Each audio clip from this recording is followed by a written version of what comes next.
So while we have you, do you want to talk about Okay. your pick of the week here?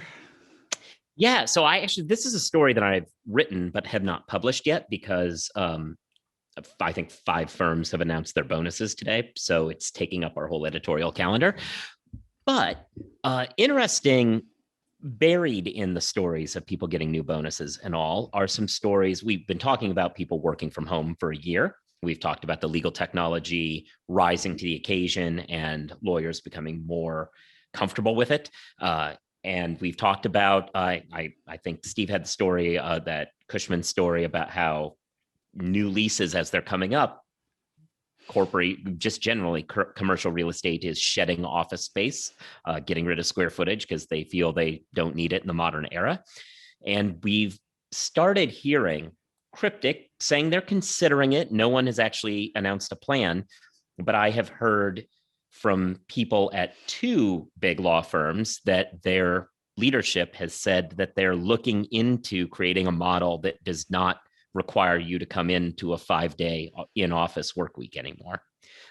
They're talking about institutionalizing basically 3-day weekends. Now it's lawyers, so that's really still a 7-day work week, but ones where you can do 3 of the days in sweats. So that it's an interesting that we've crossed this threshold, that people are actually mulling it over. That's obviously different than them actually doing it, but it suggests there's some momentum. And I think everybody, those firms are not Cravath or Davis Polk or any of the ones that you would expect to be a first mover.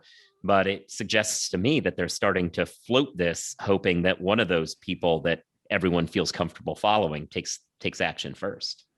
Yeah, I saw a story today. I think it was today that Womble Carlyle, the North Carolina, is it Greensboro, is cutting their office space pretty substantially. And I thought it was kind of interesting because I'm not terribly familiar with the firm, although it's a North Carolina-based firm, at least originally, and probably more on the conservative end.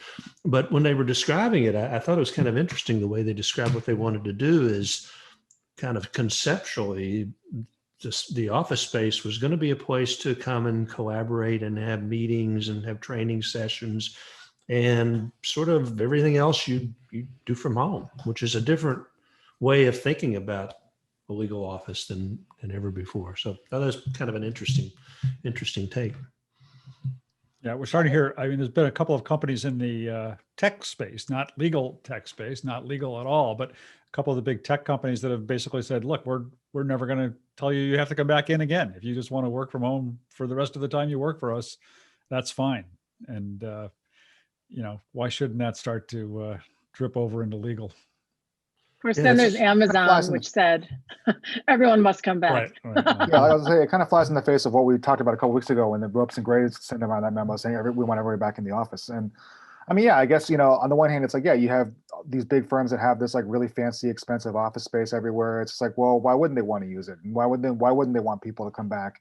And especially if they want to like, keep tabs on people and make sure that everyone's, at their desk or in their office at a certain time or whatever. It makes it easier to do that, right?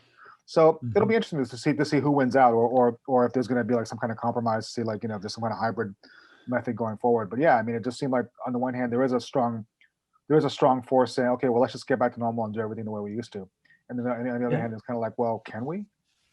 And it's going to have enormous repercussions. Not just because lawyers may decide not to go back downtown, but I live here in Louisville. There's been substantial investment in downtown over the past several decades.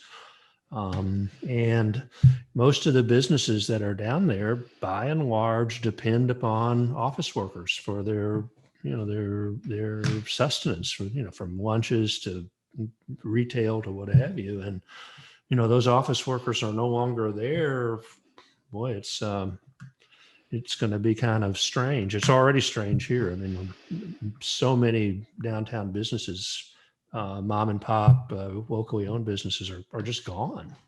And so it could have a lot of repercussions across the board that we probably haven't really fully appreciated yet as a society. Yeah.